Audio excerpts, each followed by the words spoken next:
Welcome to the No Faces Comic Chat. I'm your host, BUB'S Comics. We've got with us, as always, Metarog and DS. Welcome, guys.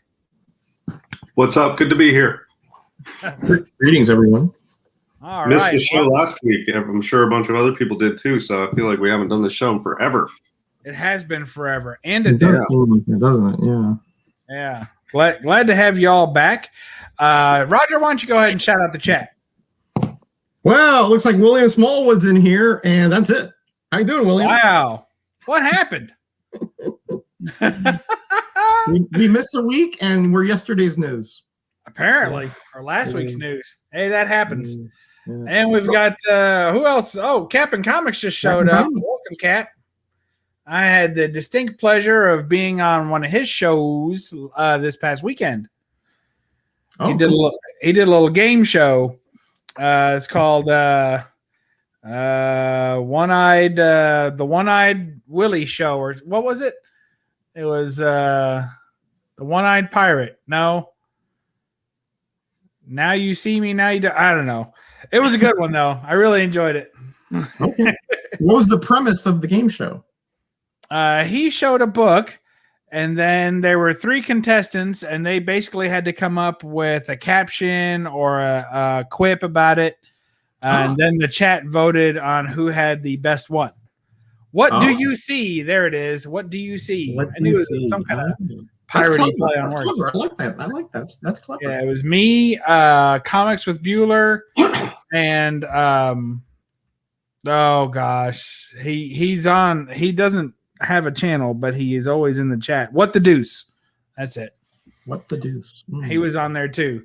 So of course, it was a spirited fight. Fun was had by all, but somebody had to win, and I'm sure you can guess who that was. Congratulations, Bueller. Thank you. No, it was me. Oh, yeah. Oh, it was you. Oh, sorry. We got the Jackson Roy Kirk in the house.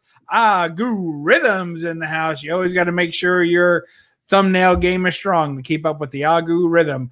Comic Mag Musings. I think he dropped a video today, as he normally does, around noonish time or so. He did. And let's see. Fuchsia Only's in the house. Hello there, everyone. Oh, man, Fuchsia, I've got about 6 more Catwoman to show off over the next couple weeks. And she's working on that same volume 2 Balent run that I am.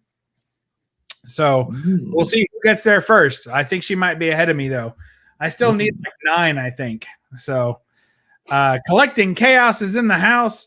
And it goes without saying. Thanks, Cap. I appreciate you. One in the third hole. That's right. Yeah. In the end, we got to pick one of Smiling Tory's portholes, and then I chose the third hole, and I won a slab. Wow. Yeah. I think it was a Strange Adventures, maybe. I don't know. It was really cool. I liked it. Had aliens or some kind of monsters on it. I liked it. I saw it for a second. That's right up your alley. Yeah, that's great. I know. It was perfect. Very happy. Super Russ in the house. Ass swell. That's what happens when you eat too many Cheetos and you don't leave the house. You get ass swell. Yes. I still have my Balent Catwoman run that I bought from well, if you're looking to part with it, let me know. Oh, no. I don't think so. No, I don't think Maybe so. He's got some doubles. You never know. The Gray Man's here as well. Welcome, Gray Man. Good to have you. And let's see. I wasn't able to be on his show defending my title. I've got too many titles to defend. That's what happens. Yeah, I was on there. I was on the Slingers this Saturday. Were you? Yeah. Did you join in because I had to drop out? Yeah, I guess so. I guess I guess I was like, Bub can't be here. Can you? Yeah, I'll take up slack for that, Bub. Yeah. Look at this. Thank you for not showing your face with the $1.99. What a kind gentleman he is. Thank you. 80 bar the door. They're all in tonight. Thank you so much. Yes. Like fine wine. All right. Jackson Roy Kirk asked about Slim's 500 subscriber contest. He did have a stream today. And no, you did not win, Jackson Roy Kirk. Sorry. Did I win? No. Thanks. Yeah. Knights of Old's in the house. Sup, home slicers? Slicers? I guess so. I remember Home Skillet. Remember Home Skillet? What up, Home Skillet? I remember that. And you know what goes great on a skillet? That melted butter, man. Oh, man. Like watching butter melt that guy. All right. What a bum. Jambo Comics still loving that Stevens cover DS. Yes, he is. Little do you know, with the recent comic boom, DS has sold 99.9% of his collection. This is the only one he's got left. So That's true. Yeah. Jambo's the one who won Everything's gone. the Slinger. So Fire. Hey, gentlemen, and Bub. Thanks so much, John. Well, John's here. John's here. I guess I got to go. Okay. Good. See you later. Now the show can get started now. All right. So now A bunch of bums. Look, you gave up on me that easy. DS and I are already ready to party. All right. Well, today, does anyone on the illustrious panel here, you fine, upstanding citizens, have any idea what our team name was this evening? Yeah, John says, man, the show got so much better. What a bum. I tell you, that guy. I feel like we did a show about sidekicks recently, and then I can't remember what tonight's was, but it was similar. Yeah, it was like thank you. or something. Yeah, I don't remember. It's the Ordinary Odd Couples. That's who we are. The Ordinary Odd Couples. And, Okay. odd team ups that a little bit of head scratchers. Some head scratcher team ups. We're going to go through those real quick. I'll probably show 2 or 3. Roger will probably show 7 or 10, and DS will show none, but he'll have a very, very seemingly well thought out theory about each one as soon as he hears the topic. So we look forward to that. True enough. Absolutely. All right. Look at that. I finally picked on them. Oh, yeah. Oh, nice. I believe it does. All right. Okay. So that's what we're going to talk about tonight. Let's get started with, obviously he's got them all laid out, so that won't be hard. Let's start off with DS Comics. Well, I don't have anything to show. All right, then. It was good to have you on, DS. We'll get you back on another date when it's a more appropriate topic. Oh, there he is. Oh, we lost you for a second there. No, I was going to say, you guys go, and I'll try to figure out something because you guys have far more appropriate books for this category than me. I think you've got an odd pair there. Yeah, well, I don't know how odd they are. I don't know. One's a little lopsided. It's good stuff. Good art. Well, I figure I'll just start the show out with this one, and I figure it's good eye candy to start out with. And since I have a lot of odd couple, duo, superhero type things, I figure I'll start out with some eye candy, and then we'll move into the more relevant books that I have 2 of, and then we'll go from there. All right. I like that. Yeah.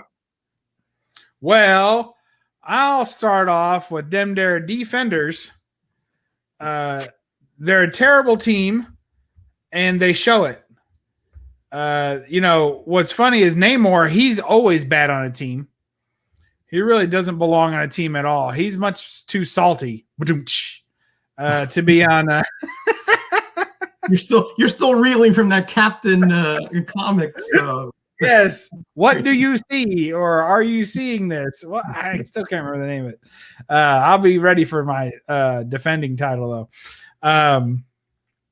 And then you got them there, Doctor Strange, but this isn't the only iteration of the Defenders. The Defenders change around a little bit. But honestly, I don't think, even on the Avengers, I don't think the Hulk belongs on any team at all. Yeah, agreed. And I agree with you. And until they did the Avengers in the MCU, and it's like, oh, that makes sense now. But yeah, like in the comics, it's sort of, I agree with you. Hulk's not really that great of a team player. He's kind of unstable. He barely does well for himself, and especially in the earlier issues. He's kind of blunders around, doesn't really know what he's doing half the time. And unless something requires just complete destruction, then why would you even call him in to help? And I feel like he's more emotionally unstable in the comics than he is in the MCU. I know they sort of try to give him that in the MCU, but in the comics, he's much more of a hot mess in his head, I think. Yeah, absolutely. Yeah. I totally agree. And, you don't really need Doctor Strange to be with anybody either. I always felt like the magic characters are out of place with any team. it's good to have a magic person on your team, but it's almost like having Superman on your team. Once you have them, you don't really need anybody else if they're good enough. So I don't know. Magic characters are always kind of iffy for me. I like them better on their own. Well, yeah. In the Defenders, though, he was never, well, not never, but rarely was he as powerful as he was in his own comic. I mean, read Defenders 30. He was taken out by some guy in a top hat and a gimmicky cane. I mean, that would never happen. But that happens at DS every other weekend. What are you talking about? But in the Defenders, he for whatever reason he couldn't seem to do what he did. He couldn't do the spells, and he didn't have the depth of powers that he had in his own comic. Otherwise, it would be over in 2-3 pages. Yeah, I feel like they did that in the Defenders on purpose because they teamed him up with two sort of just. How do I put this without offending Submariner and Hulk? Yeah, so you see where I'm going with that. I mean, if he just does magic, they're not needed because they can't do anything. They're like ground and pound game. That's it. Yeah, and then a few issues later, they got the Silver Surfer, and then kaboom! That team was so OP that nobody could. Even the Avengers lost to them. So forget it. What are you gonna do? You got a team. What about the champions? What about the champions? They don't make any sense either. First of all, once again, what you think they make sense? No, none at all. Not at all. You got mutants mixed with gods, mixed with super spies. That's another one of my bugaboos. Super spies have no point on a team. I don't like when they take those extreme ground level heroes and put them. Why would Hercules ever need anything from Black Widow? Anything at all? Maybe she could solve a puzzle or something. She might be smarter than him. I don't know. But you certainly don't need any of her physical abilities in any way whatsoever. So I do kind of like the fire and ice. That's kind of cool. I could see that. Maybe I could see them as a team up. But you certainly don't need the rest. And once you got Hercules, who does he need? First of all, Hercules' ego is enough. Yeah. He doesn't need any team. The way he's portrayed, at least in the Hercules run. Yeah, and he's also he doesn't exactly respect women, so that's problematic with Black Widow right there because she's a very strong-willed woman. Yeah, I definitely think the Defenders. I like the Defenders. It's kind of an odd team. I mean, all these teams go through a lot of iterations, but that Champions book, I really like that book. And the characters are cool, but as a team itself, like to follow the story arc, not so good. The Defenders is decent.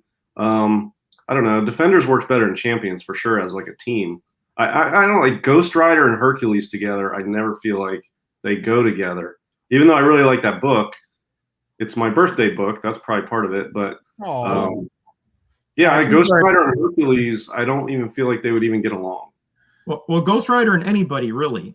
He's more of a loner sort of character. He's mean too. Like he's tortured. He's a loner. He's part. Yeah. Has a demonic presence. Hercules would never, put up with that. Yeah, Ghost Rider goes out of his way to say mean things to nice people. Like when you're reading through while he's Ghost Rider, Yeah. Once he starts turning into the Zarathos Ghost Rider, he gets really nasty. Yeah, nasty. Yeah. I agree with Bub on the spies, but look, all these teams have a variety of characters to have massive, broad appeal. But even like in the Avengers MCU, I don't need Scarlett Johansson or the Hawkeye guy in the Avengers because I feel like they're just there to round out the conversation, and they try to come up with things for them to do. But you get rid of both of them, I feel like it's a much more efficient team, honestly. Look at Jackson Roy Kirk. He's taking exception. Yeah. It's the Shield. I know it's the Shield tie-in, and it makes it more of sort of an official government military sort of covert group with those two on it. But I would, if in the perfect DS world, I would get rid of her and him and just have the rest of that team and just all straight up superhero badasses. Yeah. I hear you. That's how I feel about it. Look at Jackson Roy Kirk jumping out. I mean, Comic Bag Musings. Batman and the Beatles. Batman. He sent some. He threw some coin to the Witcher on that. Let's see. What do we have queued up for him? Oh, that bum. He gets 2.5, doesn't he? He's right about Superman and Ali. That on the surface, that does not sound like a very like a very not. That doesn't seem to really fit. But the comic was awesome, though. The Treasury. I agree. Yeah, but if you're in 1975 and you just need to sell some random comic or magazine to make money, who can you put on there? Superman and Muhammad Ali. Yeah, done. Like the two most popular pop icons. Yep. Yeah. Yep. You're right. Yep. For sure. Superman and Red Sonja. That is silly. But Superman normally would not need Ali to do anything. Spider-Man. Point. Yeah, for sure. That is very true. Thumbs. Oh, thank you, Gretzky. I hope you're referring to the video. Thumb this up. So too far. I can't. Oh yeah, Jackson Roy Kirk. It was Comic Mag Musings did some kind of Ghost Rider team up with. Well, there's an odd pairing too. Metarog and Bill from Roger and Bill, or is it Bill and Roger? I think Bill and Roger sounds better, but we probably want to put Roger as top billing just so people would watch it. But I think Bill and Roger sounds, has a nice role to it. Bill did a great job on that stream. Great job. I will say with regard to Ghost Rider, not one of my favorite characters, but I did enjoy the stuff in like the early 90s. The Nicolas Cage stuff has ruined Ghost Rider's reputation. Oh. Yeah, horrible. Yeah, and it was right after like the good, exciting sort of Ghost Rider comics of the early 90s, and then they put out those movies. I think they're around the same time or whatever. And ever since then, Ghost Rider has just had really like no fans. But recently, they've sort of retconned him. I don't even retcon. They've totally overhauled the whole Ghost Rider idea. And, have its cosmic Ghost Rider stuff I don't really keep up on. But it seems clear to me that they're trying to bring Ghost Rider back because there's a much more taste out in the pop culture for sort of darker, more cosmic type things. So I think they're just trying to redo Ghost Rider to get them into the movies and bring it back as popularity, which will probably be a good idea because I feel like the 70s Ghost Rider is awesome, and it was all downhill since then. Culminating with the Nicolas Cage movies, and then that was so disappointing. I mean, that character is like so great, would be so great in a movie if done well. I mean, I like the first one. I don't know why it gets so much hate. I thought it was decent. Okay, so here's the thing. I like Batman and Robin. I think that is a far better movie than the Ghost Rider. Well, to me, the problem there was Cage. He just was so unconvincing as Johnny Blaze. I mean, I agree with that. I mean, terribly convincing. I mean, you could have put almost anybody else in there to do a better job than he did. I mean, just jelly beans. What's the thing with the jelly beans? I mean, weird stuff. You can see the popularity with Marvel Spotlight 5, where there's a lot of hope, and people are really pulling hard to get Ghost Rider to be popular and get into MCU and everything. I mean, Marvel Spotlight 5 is a big key. It's really it's bigger now than it ever was. They've got this cosmic Ghost Rider thing. Even that Robbie Reyes. No, who's the one? The 90s one. Danny Ketch. Yeah. Catch. Yeah, that one. That book is really popular these days. That was like $1 book forever, and people are spending hundreds of dollars on nice copies of that. I think people really want a good Ghost Rider. So I'm optimistic. He's not my favorite character, but yeah, I would like to see a really cool Ghost Rider. I mean, when you think of how many times they failed to get the Punisher right, until finally, I think a lot of people liked the Punisher's version in the Daredevil show on Netflix. Mm-hmm. I think people finally like that, but they failed to get the Punisher right time and time again, and then finally gave people what they liked. I wouldn't count the Ghost Rider out either. I mean, you could fail that a few times and still bring them back. Yeah, I haven't seen that Netflix series or whatever with the Punisher, but I think you'd like it. Yeah, I'll check it out. Yeah, it's watchable for sure. It's watchable. Yeah, I agree. Yeah, I'll check it out. The Punisher seems like an easy character to get right, though. I mean, you get the right director and the right actor, the right writers for books. I feel like that's a character with a lot of appeal. He's got a cool backstory. And who doesn't like just a pissed off, who's been wronged, badass that goes out there and takes down bad guys in a traditional just street method? I mean, that's awesome. You're gonna make Roger blush now. You're telling that story here. Hey, we've got Silver Age Dave's in the house. Yeah, glad he can make it. Stream. He must be between mud runs, so we're glad to have him stop in. He's a mudder, you know. He likes to run in the woods. Oh, that's right. That's right. Yeah. Punisher's got the emblem in comics too. Yeah, he does. It's been appropriated by so many different things. Like people don't even know it's a Punisher symbol. They're just riding around with it on the back of their pickup truck. But yeah, look at that. That's good to have you in, Silver, and thanks for sharing the video. I think we lost 2 viewers because of that, but that's okay. We appreciate it. 32 miles Saturday. Oh my gosh. That's 32 ridiculous. miles. I think I drove 32 miles on Saturday. At least 2/3 of that's got to be uphill.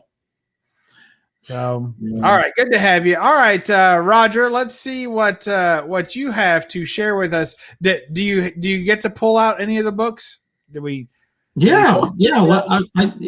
pull out some of them. I mean, there's a couple people in the chat that said a few things, so I was kind of lazy today, but I picked out a few that to me are a little bit odd. But you guys tell me what you think, right? Jambo, I think, said this one, and that is Spider-Man and Red Sonja. Oh yeah. Okay, but what happened here is that this was really Mary Jane, and because of sorcery, Red Sonja took possession of her body. But this is a John Byrne drawn issue, and you guys who like the Rubenesque ladies should probably get this issue. Let's put it that way. Send that to me, Roger. Send that to me. No, that's in my collection. That's one of my originals, man. You don't get that. All right. Here's another one that I thought was strange. You have Challengers of the Unknown, Dead Man, and Swamp Thing. Talk about a non sequitur. You know, what binds these 3 together? Nothing, as far as I can tell. Nothing. How do they even run into each other? They can't even possibly hang out at the same bars. Is Dead Man still swinging from a trapeze? Or no, he dead. He's not swinging from anything anymore. He can only possess bodies. But anyway, I just thought this was although let me tell you, this is a pretty cool little run here in the Bronze Age. But I just thought it was odd, you know, and it just in a vacuum, this is a really odd pairing here. Challengers of the Unknown are cool though. I used to have a short little run of the Silver Age. They're cool. They're like a Fantastic Four sort of ish group. They go out on adventures. They're Fantastic Four is a derivative of Challengers of the Unknown. Kirby created them and then went to Marvel and then created the Fantastic Four. They have the same origin essentially. Yeah, Challengers of the Unknown make a great movie, or they could bring it back somehow. That was one of the first sort of Silver Age books that I remember getting into like 6 years ago. Yeah, Challengers 4. Yeah, I think that's the one where you can see it's the same origin as the Fantastic Four, where one guy gets the powers of flame and stretching and all this. Yeah, it's amazing how similar. They play cool monsters too. Yeah. Well, speaking of monsters, I know that Bub likes this one. Oh, you bum! And I know you picked all the way through there just to make sure you could show yours before mine. What a stinker! I didn't. All right, I'll put it back. Here, no, I want to hear about it. All right, Bub likes this comic. I hate the art. But man, I love the art. I love the story. Me and Bub love this team up. I like the team up. I do. I'd like the team up, but the story is weak and the art is terrible. But still, it's one of those that it's so bad that it's good kind of thing to me. Batman and Robin.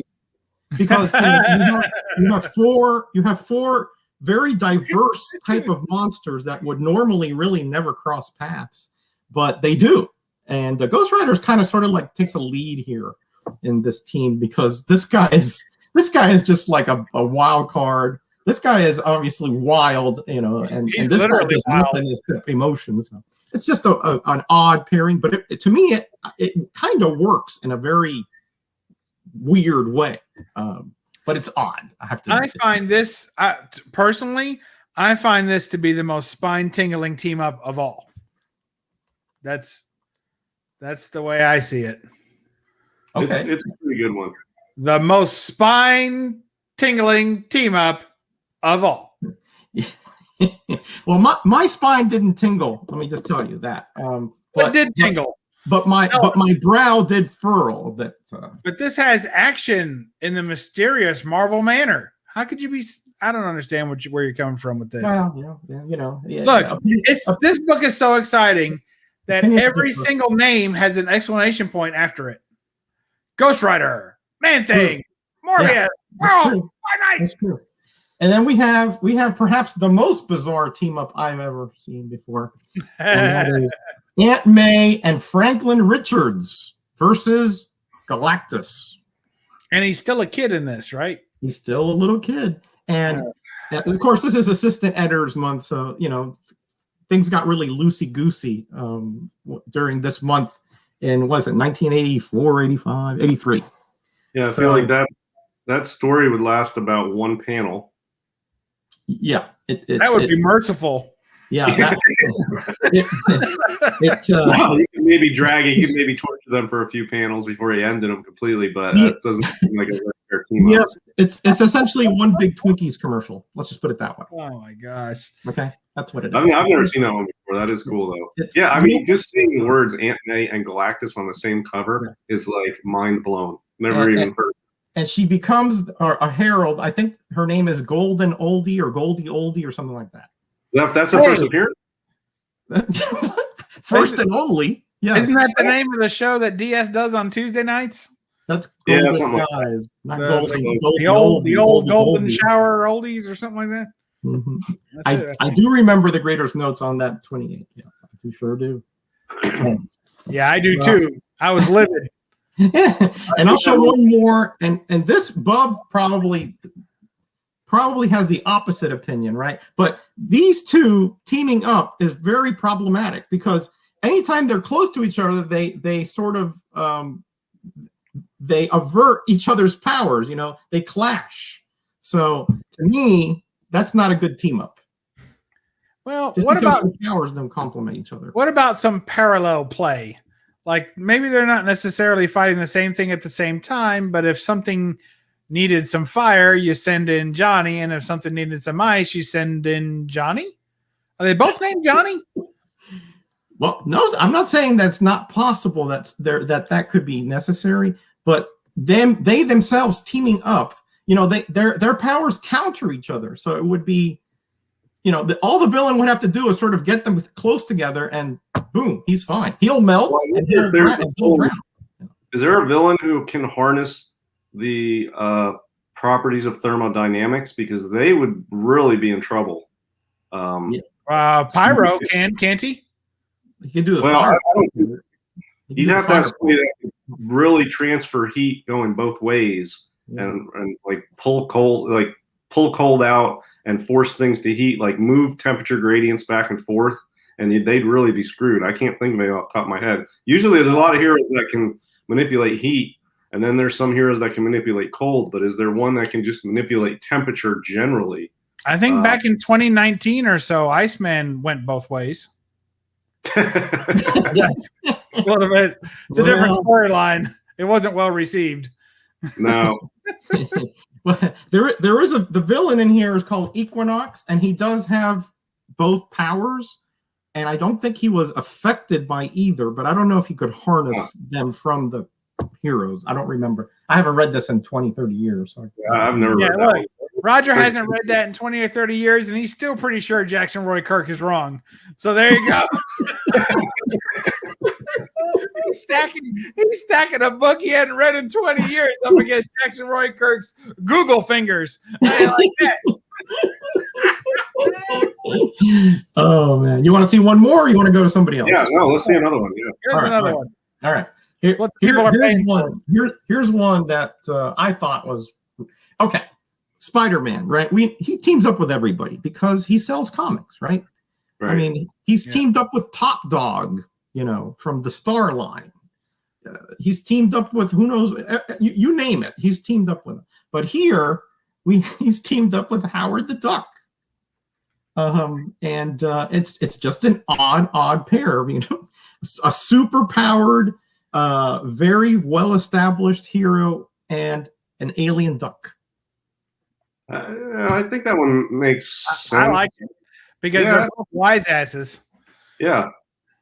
Well, I guess that's true. I guess that's true. Yeah, that's true. But I mean, it's sort of like anybody teaming up with Rocket Raccoon. I feel like be the same thing.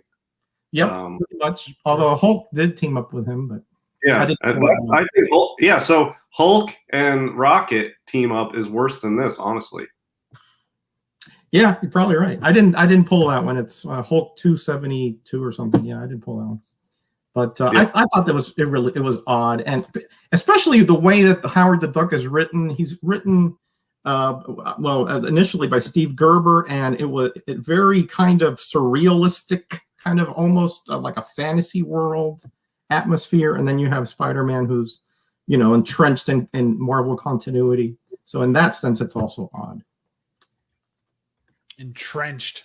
Poor Spider-Man. Yeah, Howard the Duck has had a lot of weird team ups, but here's the question though, Roger. Yeah. Who is a good team up with Howard the Duck? You see what I mean? Well, I would think somebody like this, like the Impossible Man. I think that would be a interesting team up. Isn't that Mr. Mixoplick? That's the Marvel's version. Yes, that's correct. Oh. Yeah, if you read Superman 50, I do every night before bed. The second series, he actually turns Mixoplick turns into Impossible Man. Although he doesn't say it, but he says, "Oh, I forgot who I am in this universe," and he reverts back to Mixoplick. So anyway, I thought that would be a good team up: Howard the Duck and Impossible Man. I mean, it would be just the most off the wall, bizarre thing ever, but it would work in the sense that they're both very just that kind of character. They're both very out of the outside thinking kind of characters, off the wall characters. Yeah, I think Entropy in Comics suggesting Deadpool is good. Maybe he's saying Deadpool is good with a team up for Howard the Duck. Yeah, did they? Yeah, that's not a bad idea. Yeah, that works. That's not a bad idea at all. There's a whole mini series that's Deadpool the Duck, and it's a mashup of the two as opposed to a team up. Mm-hmm. I'd like to see Howard the Duck team up with like the Punisher. I think that would be cool. I'd like to see him as a Herald of Galactus fighting Aunt May. Oh, I think that'd be great. Well, if you read the Howard the Duck series, he turns into all kinds of spoofs of heroes, Iron Man, Son of Satan. It's so quirky and bizarre, but I think it's fabulous stuff. Just entertaining as heck. They could come up with a storyline where he meets the Silver Surfer, and somehow the Surfer gets separated from his board and loses his powers, and Howard the Duck, they get transferred, and Howard the Duck could ride the surfboard. Yeah. The imagery on that would be really cool. That would be a super fun comic. And with his big feet, I mean, he get all kinds of traction on that board. It would be awesome. Yeah, I think it'd be cool. I don't know. I always picture a lot of different interesting concepts with the Surfer's board. True. We won't go any further with that. All right. DS, you want to show a comic or share a musing of some sort? Well, I mean, look, I don't have a lot of superhero books. I've got some Silver Age stuff recently.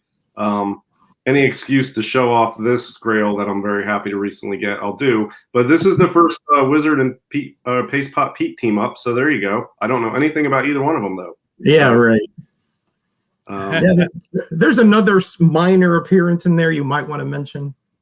I don't know. I'm looking at the cover. I see Torches on there and those two, so I think that's it. But I think so too.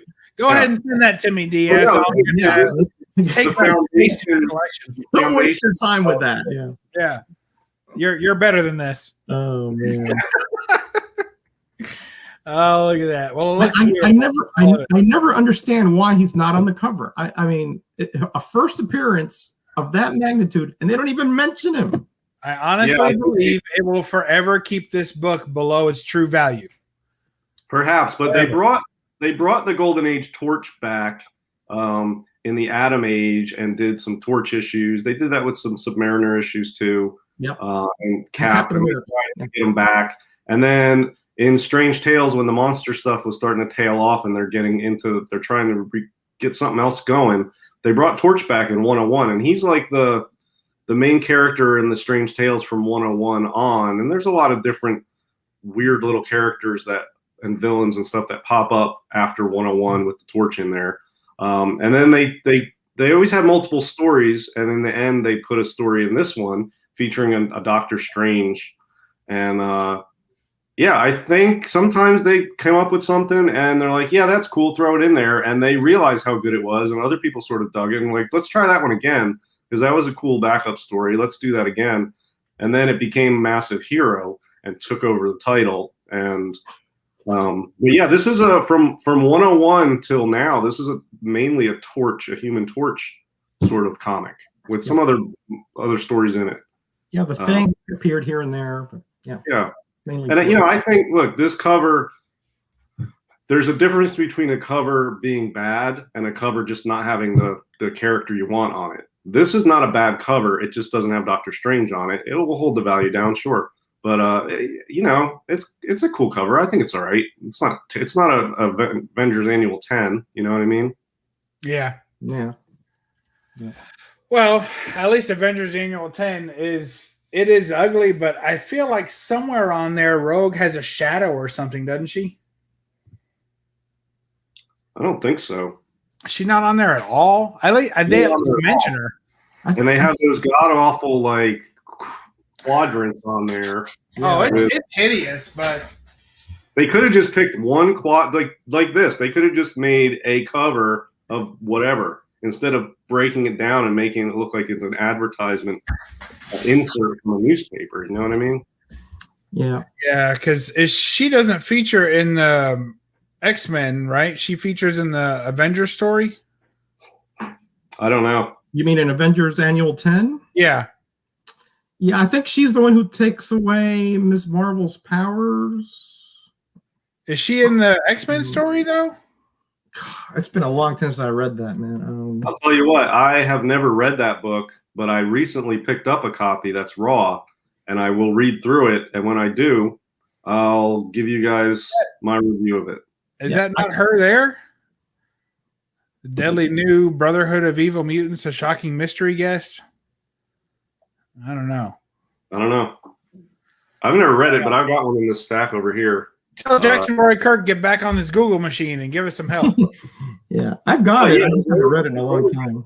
Rogue is a good character, and it's sort of a major, like, I don't know, second tier sort of character. That book should be a little more popular, but the cover absolutely kills that one. This one, I feel like the cover, it doesn't help, but it doesn't kill it. But yeah, I don't know. I agree. Rogue. I mean, the cover's not terrible, but it's just not good at all. Yeah, it's got Spider-Woman on it. It's got a good little Spider-Woman on it. Yeah, it's okay. Is it Michael Golden? I think. No, it's Milgram. Milgram? Oh. Yeah. That cover got a lot of action on it. It's colorful. It pops. I don't have a major problem with it like most people, but I really think they would have been better served to just picking something and going with it for the cover. I agree. It's a bit one of those panels and just make that the cover, and you're better off. Maybe George Perez had a hand in the editing on this one or something. No, he did not. It's all muddled. No, he did not. Now in Avengers, what Team Books did this a lot when there were various subplots running around at the same time, and they sort of wanted to give the readers a little bit of a hint of all the subplots. But yeah, I agree. It's something like this. It's a little too much. They could have done it maybe 2, but to have all these different elements on the cover, it kind of gets lost. And then also winning a bicycle banner on the top. So this has all the awful parts. It has all those different vignettes. It has the bicycle banner and of course the UPC. So I mean, like 2/3 of the cover is not even accessible at this point. Right. I know it's like an EC horror book. Yeah, correct. That's correct. They got that whole big part in the top. You guys. Yeah, or one of those Lev Gleasons, you know. Hey, here's even like the Atlas, a lot of those early Atlas books with all the panels on the side and this huge title, and then you just have this little square down here is like, check out this story inside. I do like this team up, even though it clearly doesn't work. It works for about 4 issues, but I love this team up. And it's kind of the opposite of what, because you got the Denny Ketch Ghost Rider, so he's a little bit more with it. You got Gray Hulk, who's intelligent, right? And you got Spider-Man, which is just, I mean, he's going to be in every team at this point in time, right? And you got Wolverine, who is quickly becoming the on every cover guy too. Mm-hmm. So, I mean, to have this team together, I think it's pretty solid. You know, it doesn't work in the book, though. They definitely need to give up being the Fantastic Four, but up until then it's like just a bunch of guys. They're more like the Avengers, but since there's 4 of them, they just call them Fantastic Four. But you know, it's a good team. Those were 4 of the most popular characters at the time. So if this was on Grader's notes, and I would say the concept here, it's a major league cash grab, but it works. Well, I'm not saying it doesn't. I'm saying the concept of it is that. I'm not saying that it doesn't work. I haven't read this in a while, but they don't make a good team. Characters. I think Wolverine is pretty bad on a team a lot of the times. Sometimes he's good, but most of the time, if it's just a throw together team, if he's not leading the team, then he's far behind the team. He's never with the team, you know. Yep. He's either hiding back and doing something else, or he's up front, you know, leaving the team behind. So he doesn't work well with the group. So no, he's an alpha male, and those guys, they don't work well in teams unless they're leading them. Yeah, he's different, but I like his outfit in that one too. I liked everything about that book, and the interior art's pretty solid too. Yeah, it's Art Adams cover too. Adams, yeah, that's right. Yeah, that's right. Yeah, I have that somewhere. They revived it. Art Adams did this cover for an Immortal Hulk Fantastic Four homage, and he did. Oh yeah. So Art Adams in this one is real good to me. Yeah. You know. Yeah, that's nice. That's a superlative cover there. Yeah, it's got the who's in the background? Is that Thanos? I can't. That's see Mole Man back there, and that's Ursula from The Little Mermaid in the back there. You don't recognize her? No, I can't even make it out. Look at that. It does kind of look like Ursula. Yeah, it does. Right. Yeah, maybe a lunch lady. I don't know. The lunch lady. Shout out to all the lunch ladies who gave me extra tater tots back in the day with the hair nets. And, yeah. No, they just left it all natural when I went to school. Yeah. None of these saving the kids from hair kind of stuff. No. Oh, the Supreme Intelligence. That's what it is. Is that who it was? Who said that? Gray Man. Gray Man. Hey, Gray Man.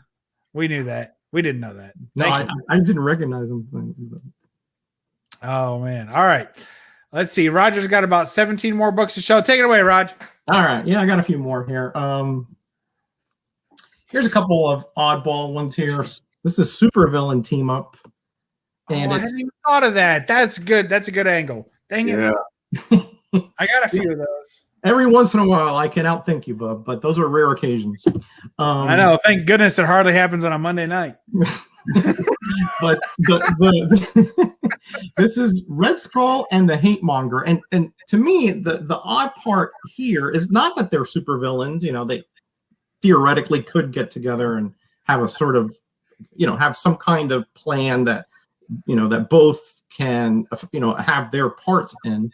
But Hate Monger was a kind of a minor villain. It wasn't. I can't recall of too many times. He was in Fantastic Four, I think, a couple of times, and I think in I think Fantastic Four is where I remember him from. But he was never really like that. Nowhere near the Red Skull. But so to put him with the Red Skull is sort of like putting. Let me see how I can put this. It's sort of like putting the Hulk with like Daredevil. It's like. But not Daredevil, like Nomad, like the ex Captain America.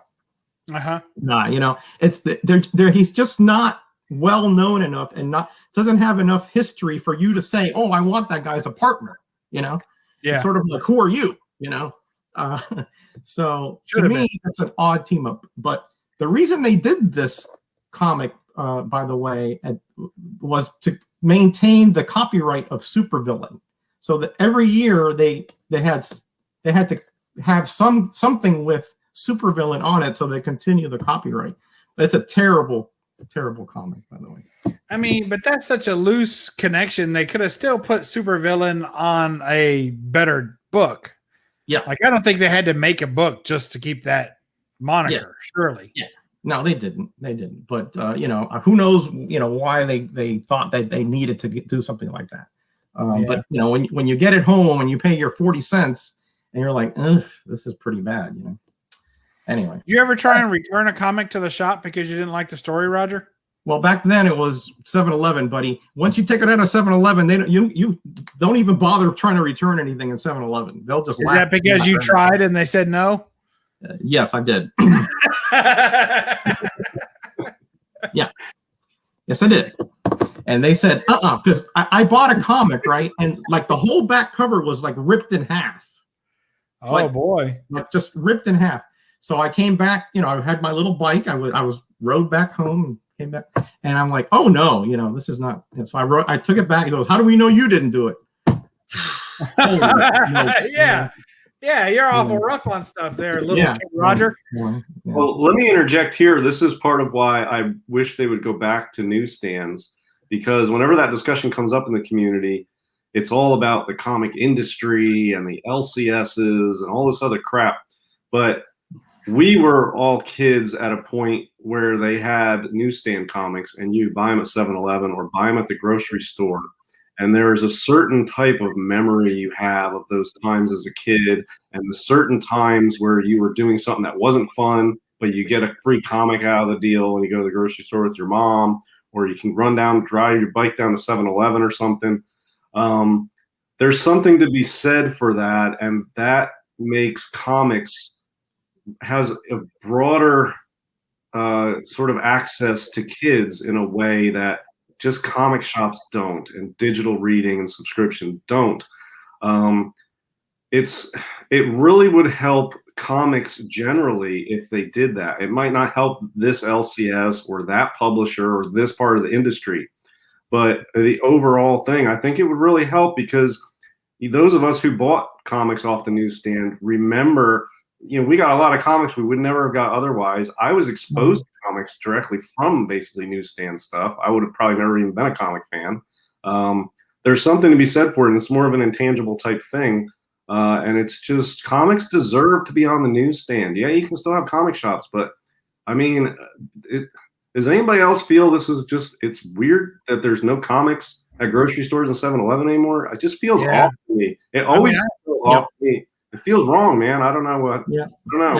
I don't know. That's where I started too. I mean, I remember, of course, I went in. There was a local, what you call a candy shop, newsstand, whatever you want to call it. It was a very small store, hole in the wall in New York City, and all they sold were gifts from China, and and newspapers, literally newspapers. And no groceries or anything like that, but they had candy. So I had a big, huge at the counter, a big, huge thing of candy, right? And they also had comics and collectible cards and comic cards and stuff like that. And when I was there, I mean, I remember having that hard choice, because my favorite thing to eat were Reese's Pieces and Twizzlers. So I'd get a pack of and a pack of Twizzlers, and I would eat them like together. Like I would take a handful of Reese's Pieces, and then I'd clean my teeth out with some Twizzlers and go back for the more peanut butter, right? So this is what I did as a kid, bulking up, right? And then, or I could get a comic. So I was like, because it was about the same price, those 2 pieces of candy versus a comic. So it was always a choice. And I remember I had to look at the comic and decide, is this worth getting? Is this going to be worth getting? Because I don't want to give up the sure thing of the sugar high I'm going to get from the Reese's Pieces and Twizzlers. So it was a tough choice, you know. As I got a little bit more mature and I realized the way things worked, I would just buy the comic and steal the candy. But until I realized that, you know, got mature, did you? 5-finger discount in the Reese's Pieces, and then I'd read my comic. And no. If the police are listening, I never did that officially. I never caught. I was caught once. All right, so let's see. Grocery store, yes. Super Value and Kennedy's both. I never heard of a Kennedy's. I never heard of Kennedy's. I got mine at Jamesway and ShopRite. I remember ShopRite. I remember those. Yeah. But you know, and down where I live, they didn't have them at the grocery stores. They had them at the drugstores. They had every corner. Well, not every, but most drugstores, not like Eckerd Drugs, but like the independents, they would have comic racks and things like that. Yeah. It was that. It was the 7-Eleven and the newsstands downtown, like outside of department stores. Those were my 3, you know, places that I got 90% of my comics, other than the ones I got at school gambling before school started. But let's not go there. Well, look at this. When you go to the grocery store, like Martin's grocery store by me, they have, you know, you go through the aisles, and they have that one aisle that's like stationary home office stuff, and they have that rack on the one side that has all the magazines, right? Mm-hmm. They still have that, and it still has all the magazines and stuff. Yep. And crossword puzzles and the little logic puzzles and things you can buy like that. And every time I walk by that, I still look and I'm like, maybe there's comics up here. I still get excited when I walk by that magazine section in the grocery store because like that's where the comics should be. I still do that to this day. And of course, I don't expect to, but I always look at it with sort of like it's sort of sad to look at that and know there's never comics on there. And I don't know. It's just like an Archie Digest or something. That's about it. But yeah, they still have all the other stuff, but the comics are missing, and the sections still exist in the grocery store. And you know, the publishers got greedy, and then Diamond got greedy, and then it becomes entrenched where you cannot get it back to the way it should be because of money grubbing greedy bastards that are hurting the hobby and hurting the popularity of comics. I'm serious. You know what I mean, comics are. You don't realize comics are not as popular as we think they are. They're nowhere near as popular as they were in the 80s. Oh, heck no. No way. I mean, print runs, people are, you know, like, oh, there's a massive print run on this book. They printed 100,000. Man, if you tried a 100,000 print run in the 80s, you got canceled. You know what I mean? Like it would never even get to that point. 150,000 is like would be a bottom dweller. That'd be like, forget it. You're out of here. Right. Yeah. I mean, I was just looking through the Ghostwriters that Bill and I reviewed back in the early 80s. They canceled this title, and it was selling 150,000 comics every year. I know. Now you got books that are selling like 25,000, and it's still, you know, they're still putting it out for like 5 more issues, and it's down to. I mean, if you look at the numbers, you know, some of these issues are selling like 17,000. Like what? There's a problem when you're a major publisher and one of your titles is 17,000. Like, are you kidding me? Like, I can't believe they can make a profit off of that with all the overhead involved. I just can't believe it. Yeah. I know. I mean, I don't know. So anyway, I don't have the solution, but I'm good at identifying that problem. Okay, cool. Well, knowledge is half the battle, right? There you go. Wow. I mean, it's true, but Jambo's making a point here. You know, at $6 a book, you know. Yeah. I mean, I don't care how much you market a comic book to a kid. Kids don't have I mean, even today, you know, I mean, back in the day, I remember if there was something I really wanted, I would pulling an old, I guess now I'd call it pulling a DS move, but I would walk the streets looking for change. I would. I mean, because if you walked up along the curb, there was always penny here, nickel there, dime. Sometimes you'd struck gold and it'd be a quarter or like a wet dollar hanging off the edge of a sewer drain or something. I mean, that was all about that. What about the loose bottles that you would take in for return credit? Man, that was I used to get in trouble. I sit at home. It was the biggest win ever. So my poor mom, she had it rough. She'd buy all these like soda bottles and stuff, and I'd drink as much as I could, as fast as I could, so that I could get it put into a bag and take it to the grocery store so I could turn it in for 5 cents. Yeah.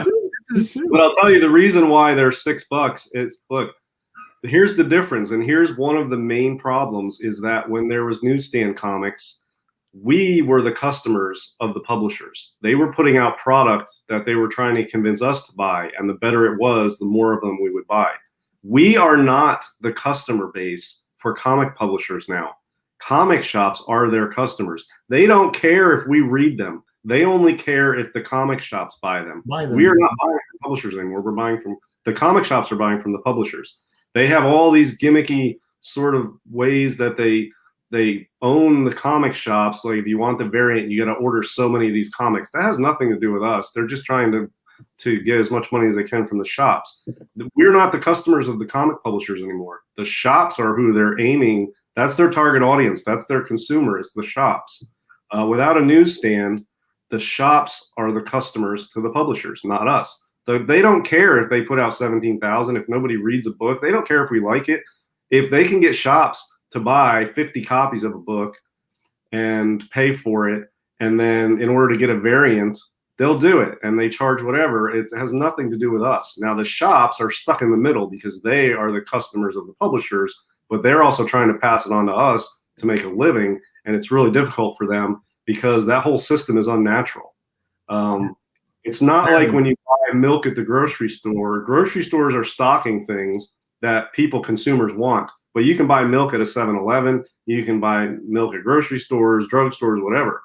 But so there are, milk stores. Grocery store will have a lot of different types of milk, and comic shops will have a lot of different types of comics. But you need to have comics need to be aimed towards the consumers, the ultimate consumer, which is us, and it's not. It's cut off at the shops. The publishers are selling to the shops, and that's all they care about. And it's ruining the hobby currently. And in the 80s, it wasn't like that because the publishers were putting out stuff hoping we would buy it. And we did because of that system, and they made really good stuff, and they sold a lot of them, and it led to a boom in comics. And then they changed that, and it ruined it. Yeah, I agree. Yep, totally. So anyway, there's the rant for the day. I'm done. There's the DS rant. I'd like to thank everybody for showing up tonight. No, but really, I gotta go see a man about a horse.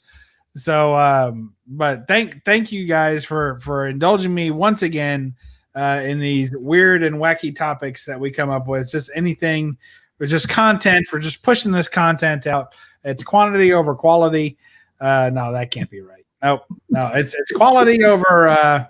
It's driving under the overpass, and driving over the underpass will get you where you need to go. Yep, I think that's right. Yep. Okay. Yep, we got it. Anyway, good luck to everybody out there for the week. We'll catch you next week. As well. Good night. No, we can't do that. Roger, what do you got coming up on your Them There Fine channel or any other channel in which you'd like to promote right now? Now's your chance. Go for it. Okay, Thursday I got my roundup coming up. This is roundup week, and also Graders Notes is coming up. I believe it's on Comic Kid 84's channel, and I think that's it for me this week. Oh wow, that's still a lot. You'll be busy. Hey, what's the Graders Notes book this week? It's Challengers of it's DC Present 70 something. I don't have it handy. Okay. It's that Kirby. Kirby did the Challengers and Superman team up. Kind of an odd team up, also actually. when you think about it, I should have brought that out. I don't have the comic. I have the digital copy. All right, that works. 87. Sorry, Jackson Roykirk. 87. I transposed the numbers. Yep, there it is. He's got it. No Google tonight, he says. This is all from his fading memories. Okay, great. All right, what do you got coming up, DS? Are you going to be on the Golden Oldies or whatever you called it earlier? Yeah, the Golden Guys. It is tomorrow night, Comic Core channel at 10 Eastern. And yeah, we generally talk about Golden Age comics and then just the market generally. Sometimes we talk about pulps and art. We look at auctions. We'll talk about silver and bronze sometimes too, but it's centered around Golden Age. And yeah, it's a fun show. Check it out. Yeah, good times. Oh, that's it. I noticed that recently the title of the show changed to include pulps, and I thought that was a little gratuitous. Well, JD picked up a big collection. Yeah, he picked up a collection of pulps. So, we talk about pulps from time to time because Golden Age collecting and pulps, there's a lot of overlap, sort of. And he picked up a really, really great pulp collection. So we've been sort of delving into that on the show. And it's a massive collection. So, yeah, we've been doing that. But we talk about other stuff. And then Knights of Old, who is in our chat here in this show, I don't know if he's still here, he prepares a segment most of the time called Spinner Rack, where we go over the books that came out that month for whatever month we're doing the show or that week, and we'll go through and like what came out in 1938, and we'll take a look at that book, and then we try to put ourselves back there and say, if we were a kid and we saw that at the newsstand, would we be interested in buying that? Would that draw us to it? And that's always fun. You get to look back and see what came out in different years. Yeah, that's a fun little segment. I like that. Yep. And much to my surprise, they almost always skip over the sci-fi books, not the book that they'll pick up. Like, oh, really? Like, I'm already typing an angry comment and they're 3 books down the line. This one's much better than that. Like, oh, go back. Well, the one thing we usually always agree on that we wouldn't have picked up are the goofy Superman covers in the early 50s. Yeah. Those don't ever seem to draw us. There's only about 3 or 4 of those that I like, and even the goofy ones, there's only about 3 or 4 of those. So, yeah. They get a lot. His haircut and the scissors break, or putting on an apron and cooking. I mean, playing baseball with the kids and stuff like that. They just treated him like another one of the funny animals. Well, after World War II, I mean, they really ran. They didn't have any other ideas. They put everything into the war effort, pretty much, for comics. And after the war, they're like, all right, well, we don't know what to do now. Yeah. Well, that's good. So you'll be on that. You got anything else? You got any big unboxings or anything coming up? No, I mean, I got some books back recently. This is one of them. Nice. Yeah, I'll show you one other one I picked up I didn't show, but I'll show it now. I just bought this. Oh, wow. Nice. Yeah, this is LB Cole. This is my second favorite one from this run, and it's just got all the goodies on it that you would expect from LB Cole. Oh, yeah. And it's sort of got that Universal Monster Werewolf style to it. Good color on this one. And if you're into this stuff, you know how hard it is to find a blue bolt that's properly centered. Usually it cuts through here, or it's slanted, or it's chopped. It's hard to find a good centered one. This is a nice centered copy. So yeah, I was really happy to get this. I've been eyeing this issue for years. I just never had a good opportunity. And so yeah, pretty happy to get that. Nice. That's exciting. I like it. It kind of reminds me of Mask 1. Yeah, it does sort of have that. And, it's got some here. Like this skull he will use on Catman 28. There's a very similar skull. He uses these sort of creepy guys in the background in the green on other covers too. This devil is very reminiscent of a lot of devils he's done on different covers. Oh, yeah. Yeah, sort of. I guess it's black cover, but really rich colors on this copy. So yeah, this is a really, really nice copy, man. I'm blown away that I own this. Actually, really cool. Very nice. I like it. Thank you. On my humble little channel, we'll have No Face Comic Chat, of course, next Monday, and unless DS cancels on us again, that bum. Then we'll have no, I'm just kidding. I was the one that was busy last week. Yeah, I was thinking I had something going on, and I was like, man, I don't know if I should tell them I can't do it, or should I just try to work around it? And then literally within 2 minutes, you're like, guys, can't make it.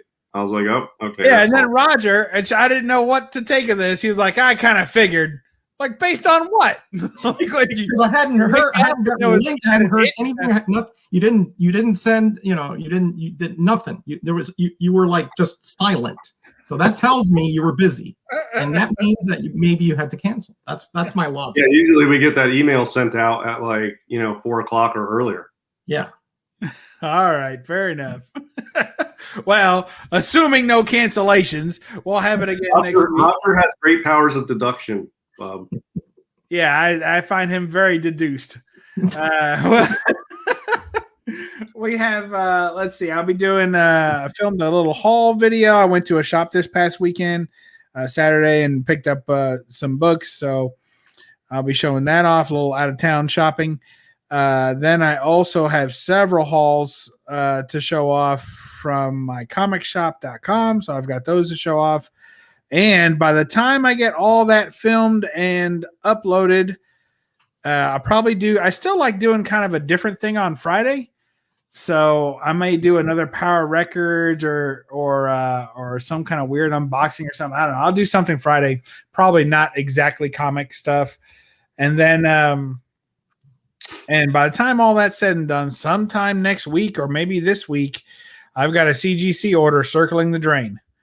So when it finally flushes all the way down to my house, then I mean it always crosses the state like 3 times. It'll go to Ohio, then it'll go to West Virginia, then it goes to Tennessee, then it'll go to Chicago, and registered mail. So once it arrives on a tortoise's back, I'll do an unboxing for that. So I'm excited about that. It's going to be Planet Comics Golden Age. I'm really, really eager to spread it all out and see where I landed on the registry. So fun stuff. So that's what we got going on here at the old BUB'S Comics channel. Thank you, Comic Mag Music, for saying that. And also Steve as well. Glad you guys like those videos. They don't get a whole lot of views, but they do get a lot of reactions. Does that make sense? Like, if people take the time to watch it, they usually comment, which is nice. So, did you guys catch the appearance of Mrs. Bub last Friday? I did. Talk about an odd couple. Yep. Beauty and the Beast. Totally. Hey, that's classic, man. Beauty and the Beast. Beauty and the Beast. Yeah. That's a classic pairing. The original odd couple. Absolutely. Yeah. So DS will have to catch that on the rewind. So I'll send them the link. Roger, send them the link to the video from last week. So. All right. All right, guys. We'll catch you next time right here. DS, tell them what you want to tell them. Make sure you do your homework and don't rely exclusively on GPA. Oh, I like that one. Wow. I like that one a lot. He had a nice. I'm making that the new slogan because this people just too much of last GPA sale. That doesn't matter, man, anymore. The last GPA sale is not how you price a book. Nope. Do your own homework and you'll know how to price the book. I agree. All right, Roger, what do you want to tell everybody? That to trust GPA sales? Are we going to have a bake-off here? No, I don't even know what that is. So to me, that's inconsequential. I collect what I love. I don't care how much it's worth or not worth. But that's just me. I'm weird that way. But everybody, you know what I'm going to say. Be kind to each other. Be blessed. And be back. No, and listen to DS, though, on those high dollar books, though. He knows what he's talking about. And Roger's being modest. He's weird in a lot of ways. Not just that way. Yeah, that's true. All right. All right. I'm just going to tell everybody to make sure that you read a comic. Don't just collect them. Don't just read the grader's notes. Crack some of these open every now and then and remember what all the fuss was about. And certainly don't apologize for the glare because the glare shows you care. All right. Catch y'all next week. Bye-bye.